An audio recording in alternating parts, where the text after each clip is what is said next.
जय हिंद साथियों, स्वागत है एक बार फिर से आप सभी का शिक्षा संकल्प के इस ऑनलाइन यूट्यूब प्लेटफॉर्म पर। कैसे हैं आप सभी दोस्त? आशा करते हैं कि आप लोग बहुत ही अच्छे होंगे, स्वस्थ होंगे और यूपी टेट एग्जाम की तैयारी में मेहनत के साथ लगे होंगे। आप सभी जानते हैं कि यूपी टेट एग्जाम का डेट जो है बहुत ही करीब है। तो आज की इस स्पेशल क्लास में हम लोग कवर करने वाले हैं एसएसटी के मोस्ट इंपॉर्टेंट क्वेश्चंस को, जो एग्जाम के दृष्टिकोण से बेहद महत्वपूर्ण है। आप जानते हैं पिछले वर्ष के क्वेश्चंस को अच्छे तरीके से करा दिया गया है। अगर आपने नहीं कवर किया है तो चैनल पर वीडियोस अपलोड हैं, आप लोग जाकर उनको ज़रूर अटेंड करें। ठीक है साथियों, आप देखिएगा सीडीपी हो गया, आपका एसएसटी हो गया, यानी जितने भी सब्जेक्ट आपके लैंग्वेज हो गया, ये सारी चीज़ें जो पूछी जाती है यूपी टेट एग्जाम में, इनके जितने भी पीवाईक्यू हैं, जितने भी पिछले वर्ष के क्वेश्चंस हैं, आप अगर अच्छे तरीके से कवर करके जाते हैं आपको कोई समस्या नहीं होगी, बेहतर स्कोर होगा। ठीक, तो चलिए शुरुआत करते हैं बिना किसी देरी के। आप लोग पूरे पेशेंस के साथ अंत तक इस पूरी क्लास में बने रहिएगा और हर एक प्रश्न का यहाँ पर आप लोग आंसर भी देते हुए चलिएगा। पहला प्रश्न देखें सभी लोग, दिल्ली स्थित शांतिवन जो है किसका समाधि स्थल है? इंदिरा गांधी का, जवाहरलाल नेहरू, राजीव गांधी, लाल बहादुर शास्त्री। फर्स्ट क्वेश्चन का आंसर यहाँ पर आप लोग दे सकते हैं, महत्वपूर्ण सवाल है। तो जो लोग यहाँ पर जा रहे हैं Jawaharlal Nehru option number second पर, वो बिल्कुल यहाँ पर राइट हो जाएंगे।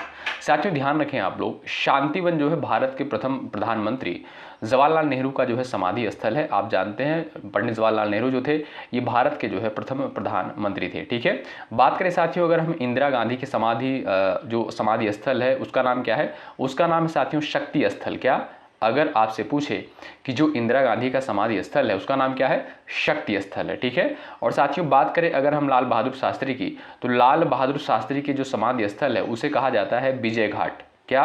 विजय घाट। तो ये सारी चीज़ें आप लोग ध्यान रखिएगा, इंपॉर्टेंट है।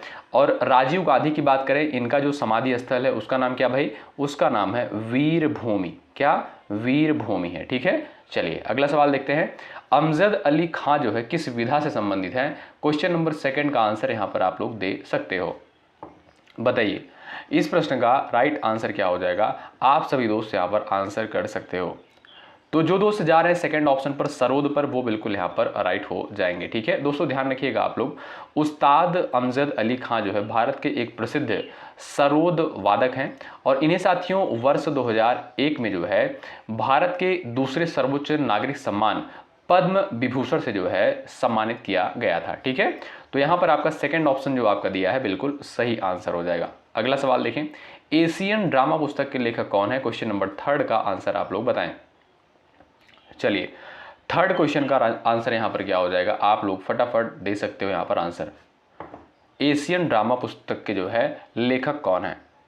जो लोग जा रहे हैं यहां पर Gunnar Myrdal option number A पर, वो बिल्कुल यहां पर राइट हो जाएंगे। ठीक है, अगला सवाल देखिए, क्वेश्चन नंबर नेक्स्ट स्क्रीन पर लग चुका है। चीनी यात्री फायान जो है किसके शासनकाल में भारत आया था? सवाल नंबर 4 दिया, क्वेश्चन नंबर 4 दिया है, इसका आंसर आप कर सकते हो। चीनी यात्री फायान जो है किसके शासनकाल में भारत आया था? बड़ा इंपॉर्टेंट सवाल है, परीक्षा के दृष्टिकोण से वेरी वेरी इंपॉर्टेंट है।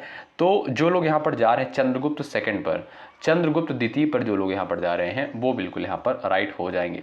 साथियों फायान जो है कहाँ का यात्री था? ये चीन का यात्री था। और ये भारत जो है किसके शासनकाल में आया था? ये प्रश्न आपसे पूछ सकता है, तो आप बताएंगे चंद्रगुप्त सेकंड के शासनकाल में जो है भारत आया था। ऑप्शन नंबर जो आपका यहाँ पर 4 दिया गया है, ये क्या है? ये आपका बिल्कुल सही आंसर हो जाएगा। अगला सवाल ये रहा, स्वराज दल के संस्थापकों में जो है कौन थे? इसमें से बताइएगा। महात्मा गांधी, मोतीलाल नेहरू, जवाहरलाल नेहरू, बिपिन चंद्र पाल।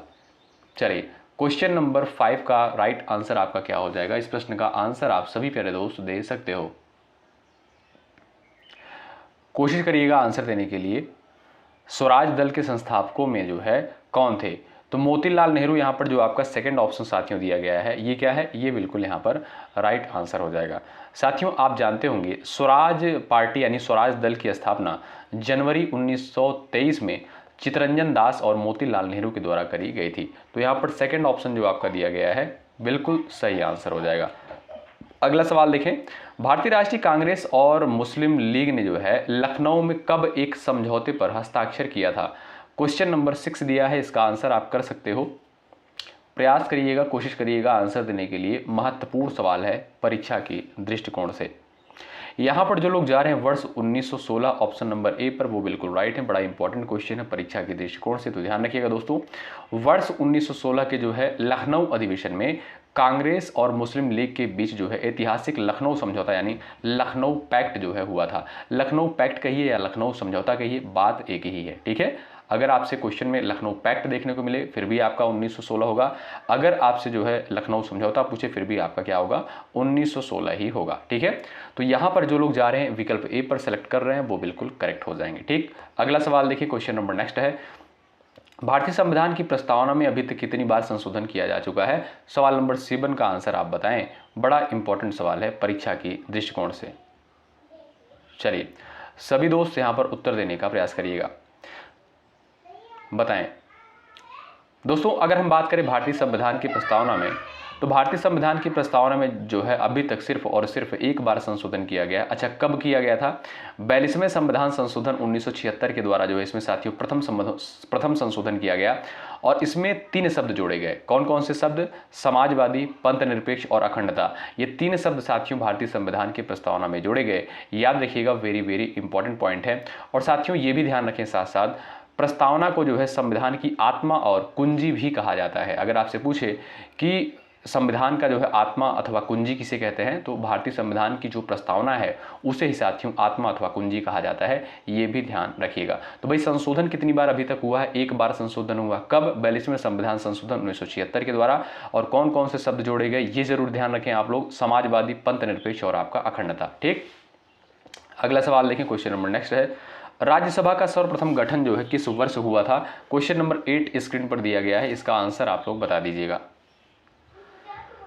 राज्यसभा का जो है सर्वप्रथम गठन किस वर्ष किया गया था? इस प्रश्न का आपका राइट आंसर क्या है? सभी प्यारे दोस्त प्रयास करिएगा आंसर देने के लिए, आप लोग बताएं राइट आंसर क्या है। यहाँ पर जो लोग जा रहे हैं वर्ष 1952 ऑप्शन नंबर 3 पर जा रहे हैं वो बिल्कुल यहाँ पर राइट हो जाएंगे, ठीक है। साथियों राज्यसभा का जो है सर्वप्रथम गठन 3 अप्रैल 1952 को जो है हुआ था और इसकी जो पहली बैठक साथियों हुई थी वो हुई थी 13 मई 1952 को। कब? 13 मई 1952 को, ठीक है। अगर आपसे पूछे, देखिएगा 2 पॉइंट यहाँ से बन सकता है। अगर आपसे सवाल पूछेगा कि राज्यसभा का सर्वप्रथम गठन कब किया गया, तब आप बताएंगे 3 अप्रैल 1952 को। अगर आपसे यहाँ पर सवाल पूछे कि इसकी पहली बैठक कब हुई थी, तब आप बताएंगे 13 मई 1952 को, ठीक है। अगला सवाल, भारत की संसद में कौन कौन शामिल हैं? लोकसभा, राज्यसभा, राज्यसभा राष्ट्रपति, लोकसभा राष्ट्रपति, लोकसभा राज्यसभा और राष्ट्रपति, बताएं। बिल्कुल बेसिक सा सवाल है, आंसर आप कर सकते हैं, यहाँ पर बताइएगा, कोशिश करिएगा। और सेशन को एक बार ज़रूर लाइक कर दीजिएगा। बड़ी मेहनत के साथ इन सारे कंटेंट को तैयार किया जाता है, तब जो है आप तक लाया जाता है। सेशन को लाइक ज़रूर करें, इससे हमारा मोटिवेशन बढ़ता है, आपके लिए बेहतर चीज़ें लाने का प्रयास करते हैं, ठीक। देखिएगा यहाँ पर दोस्तों, अगर हम बात करें, ध्यान से देखिएगा, अगर बात करें हम भारतीय संसद की, तो आप जानते हैं, अगर यहाँ देखिए, यहाँ से 2 सवाल इस तरीके से पूछता है कि भारतीय संसद के जो है कितने सदन हैं, तब आप बताएंगे 2 सदन हैं, लोकसभा और एक आपकी राज्यसभा, ठीक है। लेकिन यहाँ पर आपसे सवाल किया है कि भारत की संसद में कौन कौन शामिल हैं, तब आप बताएंगे लोकसभा, राज्यसभा और आपका राष्ट्रपति। इस तरीके से भी सवाल आपसे पूछ सकता है कि भारतीय संसद के जो है कुल कितने अंग हैं, तब भी आप कहेंगे 3 अंग है। कौन कौन से? लोकसभा, राज्यसभा, राष्ट्रपति। लेकिन साथियों अगर आपसे संसद का सदन पूछेगा तब आप बताइएगा 2, लोकसभा, राज्यसभा। और लोकसभा को आप जानते हैं निम्न सदन कहा जाता है और राज्यसभा को आप जानते होंगे उच्च सदन कहा जाता है। राज्यसभा के साथियों सदस्यों का कार्यकाल जो होता है 6 वर्ष होता है और लोकसभा के सदस्यों का कार्यकाल कितना होता है? 5 वर्ष का होता है, ठीक है। अगला सवाल, भारत के उपराष्ट्रपति का चुनाव जो है कौन करता है? क्वेश्चन नंबर 10 का आंसर यहां पर आप लोग दीजिएगा। भारत के उपराष्ट्रपति का चुनाव जो है किसके द्वारा किया जाता है? यहां पर सभी दोस्त आंसर कर सकते हो, प्रयास कर सकते हो, चलिएगा कोशिश करिएगा। तो जो लोग यहां पर जा रहे हैं ऑप्शन नंबर 3 पर, संसद के दोनों सदनों के सदस्यगण, ऑप्शन नंबर जो आपका 3 दिया दोस्तों, ये क्या है? ये आपका बिल्कुल सही आंसर हो जाएगा, ध्यान रखें, ऑप्शन 3 आपका बिल्कुल करेक्ट आंसर होगा। सवाल नेक्स्ट है, भारतीय संसद के दोनों सदनों की संयुक्त बैठक की अध्यक्षता किसके द्वारा करी जाती है? 11 नंबर का क्वेश्चन आपके स्क्रीन पर यहाँ पर दिया गया है, ये आप लोग बताइएगा। भारतीय संसद के दोनों सदनों की संयुक्त बैठक की अध्यक्षता कौन करता है? क्वेश्चन नंबर 11 का राइट आंसर आप लोग बताएं। चलिए, जो लोग जा रहे हैं लोकसभा स्पीकर यानी लोकसभा अध्यक्ष पर, वो बिल्कुल यहाँ पर राइट हो जाएंगे, ठीक है। ऑप्शन 2 जो आपका दोस्तों यहाँ पर दिया गया है वो बिल्कुल करेक्ट आंसर हो जाएगा। दोस्तों आप जानते होंगे दोनों सदनों की संयुक्त बैठक बुलाने का अधिकार जो है राष्ट्रपति को, ठीक है। दोनों सदनों की संयुक्त बैठक बुलाने का अधिकार जो साथियों अनुच्छेद 108 के तहत जो है राष्ट्रपति को दिया गया है। ठीक है, ध्यान रखिएगा आप लोग। और लेकिन आपसे सवाल क्या किया है, आपसे सवाल किया है कि भारतीय संसद के दोनों सदनों की संयुक्त बैठक की अध्यक्षता कौन करता है, तब आप बताएंगे लोकसभा अध्यक्ष। ऑप्शन सेकंड राइट है। ठीक, सवाल अगला है, दो अधिवेशनों के मध्य अधिक से अधिक कितने दिनों का अंतर हो सकता है। क्वेश्चन नंबर 12 का आंसर आप यहाँ पर दीजिएगा। दो अधिवेशनों के मध्य जो है अधिक से अधिक कितने दिनों का अंतर हो सकता है। क्वेश्चन नंबर 12 का जो आपका सही आंसर होगा वो हो जाएगा आपका साथियों 6 माह। ठीक है, आपका जो यहाँ पर फोर्थ ऑप्शन दिया है, यहाँ पर जो लोग जा रहे हैं ऑप्शन नंबर 4 पर, वो बिल्कुल यहाँ पर राइट हो जाएंगे। ठीक है भाई, ध्यान रखिएगा दोस्तों, संविधान के अनुसार जो है संसद के 2 सत्रों यानी 2 अधिवेशनों के बीच जो है अधिकतम 6 महीने से अधिक का अंतराल नहीं होना चाहिए। ठीक है, तो फोर्थ ऑप्शन जो आपका दिया गया है ये क्या है, ये बिल्कुल आपका सही आंसर हो जाएगा। सवाल अगला देखिएगा, भारतीय संविधान द्वारा जो है कारखानों और खानों में जो है ऐसे बच्चों को रोजगार देना वर्जित किया गया है जिनकी आयु कितने वर्ष से कम है। 10 वर्ष, 12 वर्ष, 14 वर्ष और आपका दिया है 18 वर्ष। बताएं, अब इस प्रश्न का आप आंसर दे सकते हो, सही उत्तर आपका क्या है बता सकते हो। दोस्तों देखिएगा, बड़ा इंपॉर्टेंट सवाल है और यहाँ पर जो आपका सही आंसर है वो हो जाएगा 14 वर्ष। ठीक है, कितना 14 ईयर है। और आप देखेंगे साथियों, संविधान का जो अनुच्छेद 24 है, कौन सा, संविधान का जो अनुच्छेद 24 है, 14 वर्ष से कम आयु के बच्चों को कारखानों, खानों या किसी अन्य जोखिम भरे कार्यों में नियोजन पर रोक लगाता है। कौन सा अनुच्छेद है, अनुच्छेद 24 है संविधान का, जो कि वेरी वेरी इंपॉर्टेंट है।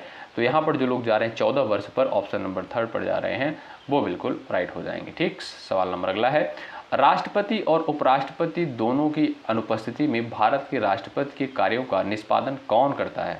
बताएं, राष्ट्रपति और उपराष्ट्रपति दोनों की अनुपस्थिति में भारत के राष्ट्रपति के कार्यों का निष्पादन कौन करता है।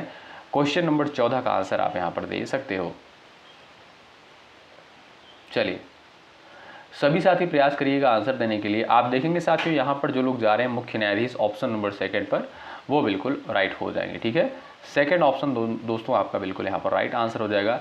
यदि जो है राष्ट्रपति और उपराष्ट्रपति दोनों के पद जो है रिक्त हों तो सर्वोच्च न्यायालय का साथियों मुख्य न्यायाधीश यानी CJI यानी चीफ जस्टिस ऑफ इंडिया कार्यवाहक राष्ट्रपति के रूप में कार्य करता है। तो आपका जो सेकंड विकल्प यहाँ पर दिया गया है ये क्या है, बिल्कुल सत्य है, बिल्कुल राइट है, बिल्कुल करेक्ट आंसर है।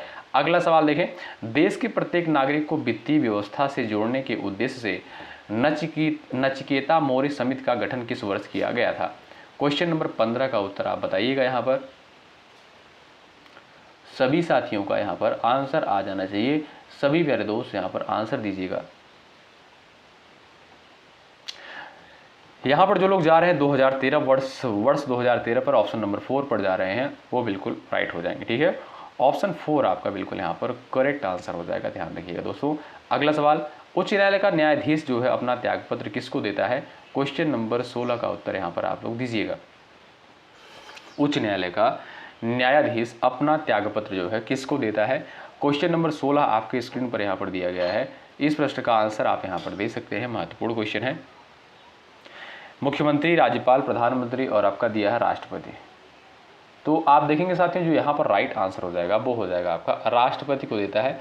ऑप्शन 4 जो दिया है बिल्कुल राइट आंसर हो जाएगा। ठीक है दोस्तों, ध्यान रखें आप लोग, उच्च न्यायालय यानी हाई कोर्ट का कोई भी न्यायाधीश जो है अपना त्यागपत्र लिखित रूप में देश के राष्ट्रपति को संबोधित करके देते हैं। ठीक है, तो जो फोर्थ ऑप्शन आपका दिया है बिल्कुल सही आंसर है। भाई लास्ट में अपना स्कोर आप लोग जरूर बताएं कि आपने जो है कितने क्वेश्चंस को बिल्कुल राइट किया है, और ऐसे ही क्वेश्चन आपको देखने को मिलेंगे, इसी पैटर्न पर क्वेश्चन देखने को मिलेंगे। अगर आपने PYQ यानी जो पिछले वर्ष में SST के क्वेश्चन पूछे गए हैं, अगर आपने वो नहीं देखा है, वो चीज़ें नहीं कवर की हैं, तो ज़रूर कवर कर लीजिएगा। ये चीज़ें आपको यूट्यूब पर अपलोड है वीडियो फॉर्म में, आप जाकर ज़रूर देखें। ठीक है, चलिए सवाल नेक्स्ट है, प्रथम वित्त आयोग का गठन जो है कब किया गया था। क्वेश्चन नंबर 17 का उत्तर बताएं। प्रथम वित्त आयोग का गठन साथियों किस वर्ष किया गया था, यहां पर आपसे सवाल पूछा गया है, बताएं। जो लोग जा रहे हैं यहाँ पर भाई, जो भी साथी जा रहे हैं वर्ष 1951 पर ऑप्शन नंबर 2 पर, वो बिल्कुल यहाँ पर राइट हो जाएंगे। ठीक है दोस्तों, भारत के राष्ट्रपति द्वारा जो है नवंबर 1951 में प्रथम वित्त आयोग यानी फाइनेंस कमीशन का गठन किया गया था। ठीक है, ऑप्शन 2 आपका जो यहाँ पर दिया गया है, ये क्या है, ये बिल्कुल आपका राइट आंसर होगा। सवाल अगला है, इंटर सर्विसेज इंटेलिजेंस यानी ISI कहाँ की गुप्त संस्था है? भारत, पाकिस्तान, कनाडा और आपका दिया है चाइना। क्वेश्चन नंबर 18 यहाँ पर दिया गया, तो जो लोग यहाँ पर जा रहे हैं पाकिस्तान पर ऑप्शन नंबर सेकंड पर, वो बिल्कुल यहाँ पर राइट हो जाएंगे। ठीक है, यहाँ पर आपका जो है सेकंड ऑप्शन दिया गया है, ये क्या है, बिल्कुल राइट आंसर हो जाएगा। आगे बढ़ें, आइए देखते हैं क्वेश्चन नंबर नेक्स्ट यहाँ पर है, हर्मिट ऑफ शिमला किसे कहा जाता है? बताएं, हर्मिट ऑफ शिमला जो है किसे कहा जाता है? इस प्रश्न का उत्तर आप यहाँ पर सभी प्यारे दोस्त दे सकते हो, प्रयास कर सकते हो आंसर देने के लिए। चलिए, तो जो दोस्त यहाँ पर A.O. ह्यूम पर गए हैं ऑप्शन नंबर 4 पर, वो बिल्कुल यहाँ पर राइट हो जाएंगे। ठीक है साथियों, A.O. ह्यूम का जो पूरा नाम था आप जानते होंगे, एलन ऑक्टेवियन ह्यूम। ठीक है, इनका पूरा नाम था। और A.O. ह्यूम के द्वारा आप जानते होंगे साथियों, भारतीय राष्ट्रीय कांग्रेस की जो है स्थापना भी करी गई थी। कब? 28 दिसंबर 1885 को जो है भारतीय राष्ट्रीय कांग्रेस की स्थापना करी गई थी A.O. ह्यूम के द्वारा। और इन्हें ही जो है हर्मिट ऑफ शिमला कहा जाता है। ऑप्शन 4 आपका बिल्कुल यहाँ पर राइट आंसर हो जाएगा। ठीक है, सवाल अगला है, 1906 के कलकत्ता में हुए कांग्रेस अधिवेशन में सर्वप्रथम किसने स्वराज की मांग की थी? महत्वपूर्ण है, बताइए। क्वेश्चन नंबर यहाँ पर 20 दिया है, इसका आंसर आप कर सकते हो, सभी साथी प्रयास कर सकते हो आंसर देने के लिए, बताइएगा।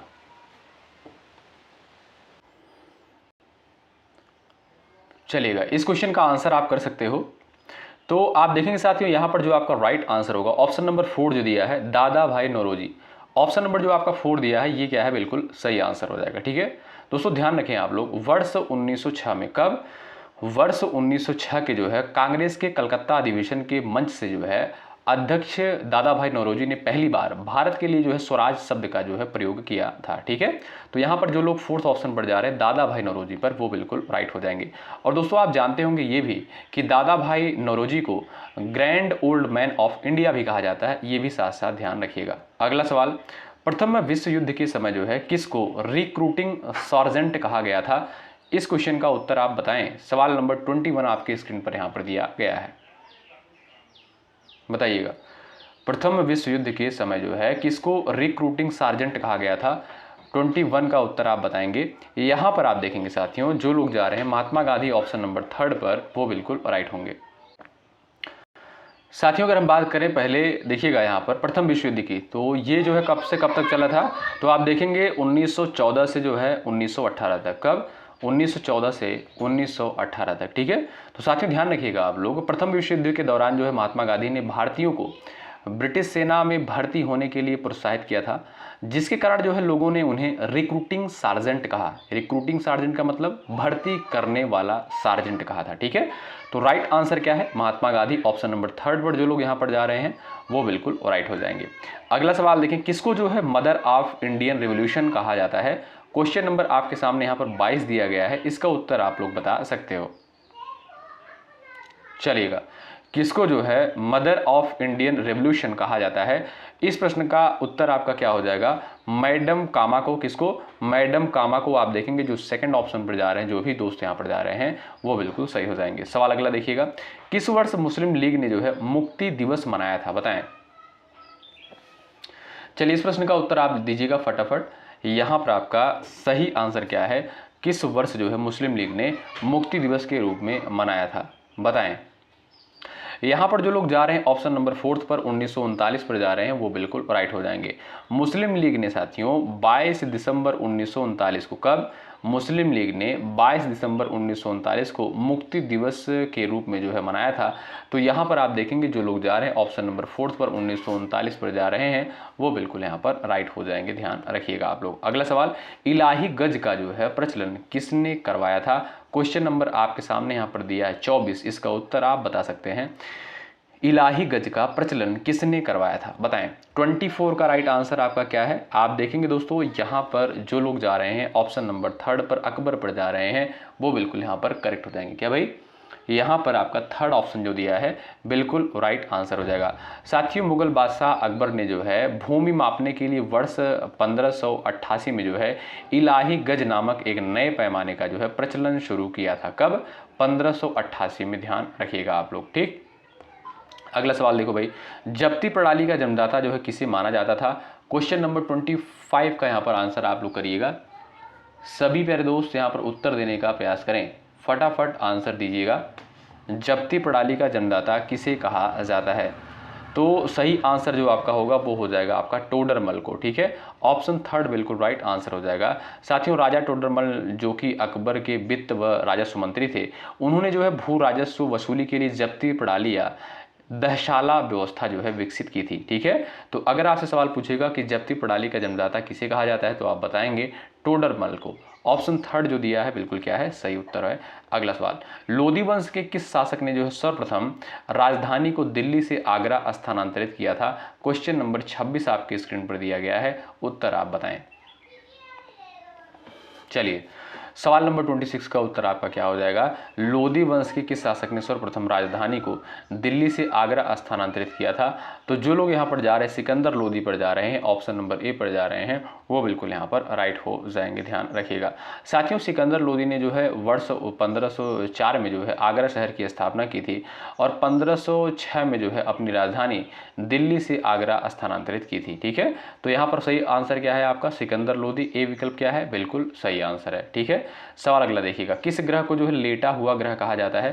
क्वेश्चन नंबर 27 का उत्तर आप यहां पर बताइएगा। सभी प्यारे दोस्त यहां पर आंसर देने का प्रयास करें।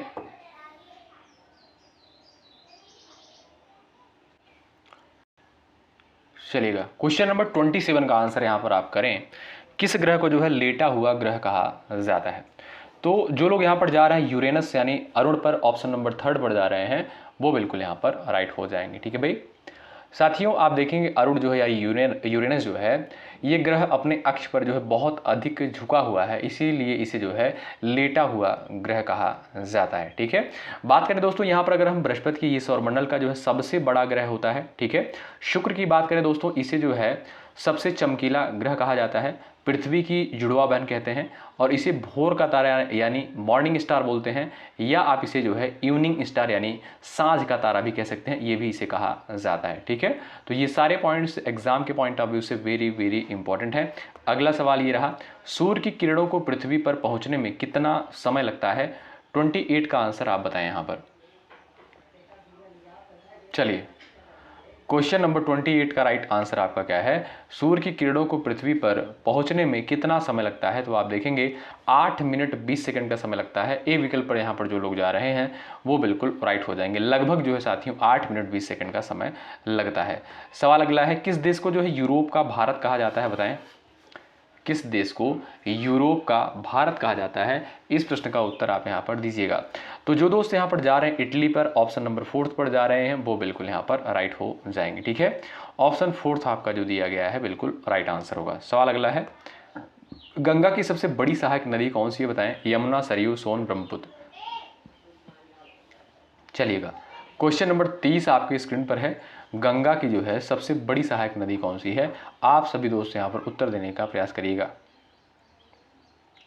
चलिए, अब देखेंगे दोस्तों यहाँ पर जो आपका राइट आंसर है वो हो जाएगा आपका यमुना। क्या भाई? यमुना एक ऑप्शन बिल्कुल राइट है। आप सभी दोस्तों को पता होगा यमुना नदी जो है गंगा की सबसे लंबी और सबसे बड़ी सहायक नदी है, जो प्रयागराज में जो है, जो प्रयागराज में गंगा से जो है मिलती है। तो ए विकल्प क्या है? ये बिल्कुल आपका सही उत्तर हो जाएगा। सवाल अगला देखिएगा, आग बुझाने में किस गैस का प्रयोग किया जाता है? क्वेश्चन नंबर 31 का उत्तर आप बताएं। आग बुझाने में जो है किस गैस का प्रयोग किया जाता है?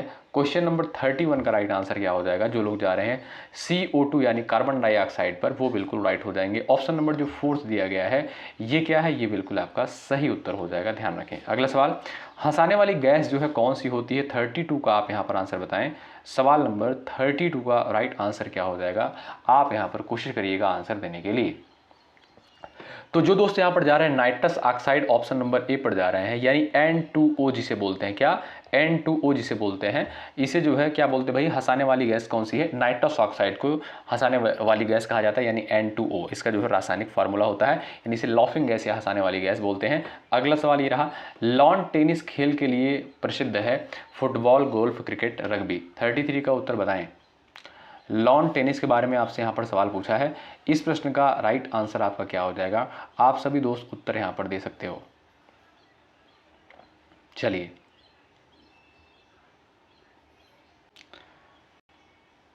साथियों प्रश्न में जो है थोड़ा सा मिस्टेक था, यहाँ पर लॉन टेनिस लिख दिया गया था, तो यहाँ पर क्या होना चाहिए, लॉर्ड्स किस खेल के लिए प्रसिद्ध है, क्वेश्चन ये आपका होना चाहिए। फुटबॉल है, गोल्फ है, क्रिकेट है और आपका दिया है रग्बी।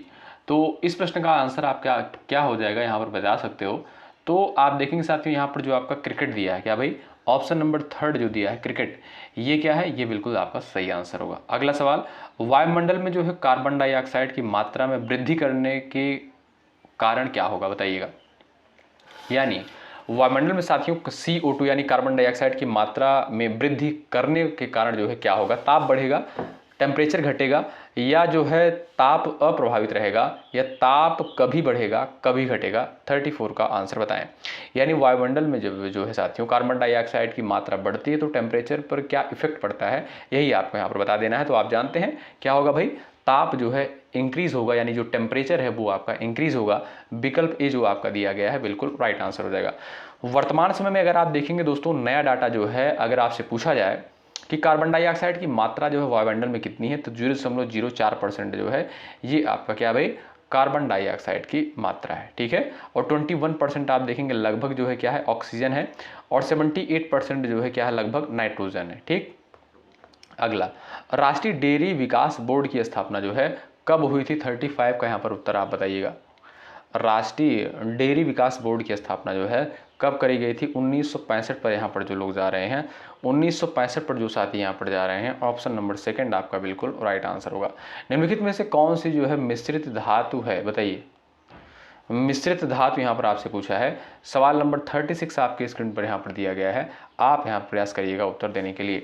निम्नलिखित में से कौन सी जो है मिश्रित धातु है, तो आप देखेंगे दोस्तों यहाँ पर जो लोग जा रहे हैं ऑप्शन नंबर 4 पर पीतल पर जा रहे हैं, वो बिल्कुल यहाँ पर राइट हो जाएंगे, ठीक है। ऑप्शन 4 आपका जो है बिल्कुल राइट आंसर हो जाएगा। साथियों आप जानते होंगे पीतल यानी जिसे अंग्रेजी में ब्रास यानी इंग्लिश में ब्रास बोलते हैं, एक मिश्र धातु है, और जो तांबा यानी कॉपर और जस्ता को मिलाकर जो है बनाई जाती है, यानी कॉपर प्लस जिंक को मिलाकर क्या बनाई जाती है, पीतल बनाई जाती है। तो ऑप्शन 4 जो है आपका बिल्कुल सही आंसर होगा। सवाल अगला है, जीवन का जो है प्रादुर्भाव किस में हुआ, जल में, वायु में, पृथ्वी में, आकाश में।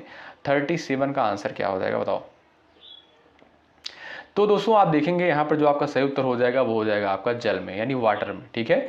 ए विकल्प जो आपका दिया है वो बिल्कुल राइट आंसर हो जाएगा। दोस्तों वैज्ञानिक अनुसंधानों के अनुसार जो है पृथ्वी पर जीवन की उत्पत्ति यानी प्रादुर्भाव जो है सर्वप्रथम जल में सूक्ष्म जीवों के रूप में जो है हुई थी। आपका जो ए विकल्प यहाँ पर दिया है वो क्या है, बिल्कुल सही होगा। सवाल अगला है, निम्नलिखित में से कौन सा कीट जो है उपयोगी नहीं है। भाई सेशन को आप लोग जरूर से लाइक कर दीजिएगा, यदि आप चैनल पर नए हैं जुड़ सकते हैं, हेल्प आपको यहाँ पर श्योर मिलेगी।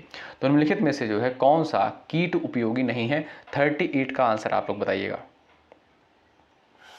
रेशम का कीट है, और यहाँ पर 4 प्रकार के और आपके यहाँ पर दिए गए हैं, आपको यहाँ पर बता देना है निम्नलिखित में से कौन सा कीट उपयोगी नहीं है।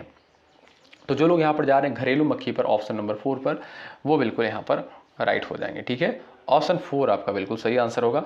अगला सवाल, दूध उत्पादन के कार्यक्रम को जो है क्या नाम दिया गया है, 39 का आंसर बताएं। चलिए बिल्कुल सिंपल सा क्वेश्चन, आप जानते हैं उसे साथियों श्वेत क्रांति कहा गया है। क्या भाई, श्वेत क्रांति जो कि दुग्ध उत्पादन से संबंधित है। ए विकल्प आपका बिल्कुल यहाँ पर सही आंसर होगा। सवाल अगला है, निम्नलिखित में से कौन सा जो है गैर परंपरागत ऊर्जा का स्रोत नहीं है। ये आपके सामने क्वेश्चन नंबर 40 दिया गया है, इसका आंसर आप बता सकते हैं दोस्तों।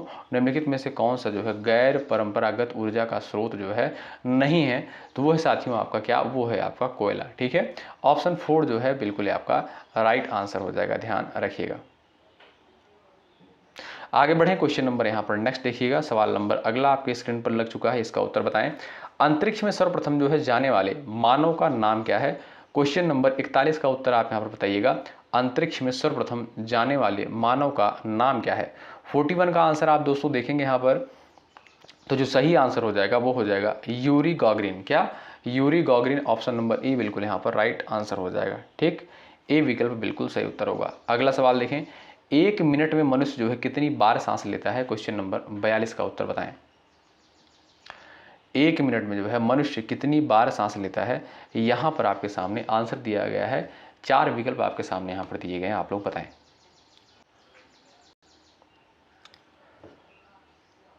यहाँ पर साथियों आप देखेंगे जो 12 से 20 आपका दिया, क्या भाई 12 से 20 जो आपका दिया, ऑप्शन नंबर 4 से जो दिया गया है, ये क्या है, ये बिल्कुल आपका सही आंसर होगा। अगला सवाल, कौन सा रक्त जो है वर्ग सर्वदाता है? बताएं। 43 का आंसर यहाँ पर आप कर दीजिएगा। यहाँ पर आपका सही आंसर क्या हो जाएगा बताएं। चलिएगा, यहाँ पर जो लोग जा रहे हैं ब्लड ग्रुप ओ पर, ऑप्शन नंबर 3 पर, वो बिल्कुल यहाँ पर राइट हो जाएंगे। ठीक है। और साथियों जो आपका ब्लड ग्रुप ए बी होता है, इसे क्या बोलते हैं? इसे यूनिवर्सल एक्सेप्टर कहा जाता है, यानी सर्वग्राही कहा जाता है। ठीक है। तो यहाँ पर आपका जो 3rd ऑप्शन क्या है, वो है आपका ऑप्शन नंबर 3 राइट है। ब्लड ग्रुप ओ को जो है सर्वदाता बोलते हैं, यूनिवर्सल डोनर कहा जाता है। अगला सवाल, प्रकाश संश्लेषण की क्रिया कब होती है? रात में, दिन और रात दोनों में, दिन और रात में। क्वेश्चन नंबर आपके सामने यहाँ पर दिया है आपका 44। इसका उत्तर आप कर सकते हो, सभी दोस्त बता सकते हो। चलिएगा, यहाँ पर जो लोग जा रहे हैं ऑप्शन नंबर 2 पर, दिन में, ऑप्शन नंबर 2 आपका जो है बिल्कुल राइट आंसर हो जाएगा। ठीक है। तो दोस्तों जो प्रकाश संश्लेषण की क्रिया होती है, ये आप देखेंगे दिन में होती है। ऑप्शन 2 आपका बिल्कुल यहाँ पर जो है बिल्कुल राइट आंसर हो जाएगा। ठीक है। अगला सवाल, पहला आधुनिक ग्रह जो है किस ग्रह को कहा जाता है? बताएं। 45 का आंसर बताएं। पहला आधुनिक ग्रह जो है किस ग्रह को कहा जाता है? 45 का आपका राइट आंसर क्या हो जाएगा? आप देखेंगे अरुण को बोलते हैं, जो आपका ए विकल्प दिया है बिल्कुल राइट आंसर होगा। सवाल अगला है, दूध से क्रीम को अलग करने पर दूध का घनत्व क्या होता है? बताएं। बढ़ता है, घटता है, अपरिवर्तित रहता है, इनमें से कोई नहीं है। तो आप देखेंगे राइट आंसर हो जाएगा आपका बढ़ता है। ठीक है। जो ए विकल्प आपका दिया है वो बिल्कुल राइट आंसर हो जाएगा। साथियों दूध से क्रीम यानी जो वसा होता है को अलग करने पर दूध का घनत्व यानी डेंसिटी जो है बढ़ जाता है। ठीक है। तो आपका ए विकल्प क्या है? बिल्कुल सही उत्तर होगा। किसने जो है सबसे पहले यह सिद्ध किया कि पृथ्वी सहित अन्य ग्रह सूर्य के चारों ओर जो है चक्कर लगाते हैं? क्वेश्चन नंबर 47 का उत्तर करें। तो जो लोग यहाँ पर जा रहे हैं कॉपरनिकस पर, ऑप्शन नंबर 2 पर जा रहे हैं, वो बिल्कुल राइट हो जाएंगे। ठीक है। सवाल अगला देखिएगा, जल के जमने से इसका आयतन क्या होता है? बढ़ता है, घटता है, अपरिवर्तित रहता है, कभी बढ़ता है, कभी घटता है। 48 का जो आपका सही उत्तर क्या हो जाएगा बताओ। चलो भाई सभी लोग आंसर करो। यहाँ पर आप देखेंगे साथियों जो है यहाँ पर जा रहे हैं इंक्रीज होता है, यानी ए ऑप्शन पर जा रहे हैं, जल के जमने से इसका आयतन जो है क्या होगा? बढ़ेगा। ठीक है। तो आपका जो ए ऑप्शन दिया गया है वो बिल्कुल यहाँ पर राइट आंसर हो जाएगा। ठीक है। अगला सवाल, किसी तारे का रंग जो है किससे निर्धारित होता है? किसी तारे का रंग जो है किससे निर्धारित होता है? 49 का आपका उत्तर यहाँ पर क्या हो जाएगा? ऑप्शन नंबर 3 बिल्कुल राइट आंसर हो जाएगा, ताप। ठीक है। किसी तारे का रंग साथियों किससे निर्धारित होता है? टेम्परेचर से निर्धारित होता है। तो आपका जो 3rd ऑप्शन दिया है बिल्कुल सही आंसर हो जाएगा। और ये है आपका लास्ट क्वेश्चन, इसका उत्तर आप लोग करिएगा। दैनिक ज्वार भाटा के मध्य जो है समयांतर कितना होता है? क्वेश्चन नंबर 50 है। इस क्वेश्चन का आंसर आप लोग देने का प्रयास करें। तो साथियों यहाँ पर हमने पूरे 50 प्रश्नों को कवर किया एसएसटी का।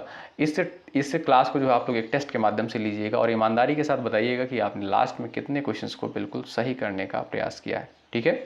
ऐसे ही क्वेश्चन साथियों एग्जाम में आपको देखने को मिलेंगे। इसी पैटर्न पर सवाल एग्जाम में पूछे जाते हैं। अगर आपने पिछले वर्ष के क्वेश्चंस को नहीं कवर किया है तो चैनल पर वीडियोस अपलोड है, जाकर आप लोग देख लीजिएगा, बहुत हेल्प मिलेगी आपको। और पिछले वर्ष के क्वेश्चंस को आपको बार बार लगाकर जरूर जाना है पेपर देने। ठीक है। चलिए मिलते हैं आपसे अगली क्लास में। शुक्रिया। जय हिंद, जय भारत।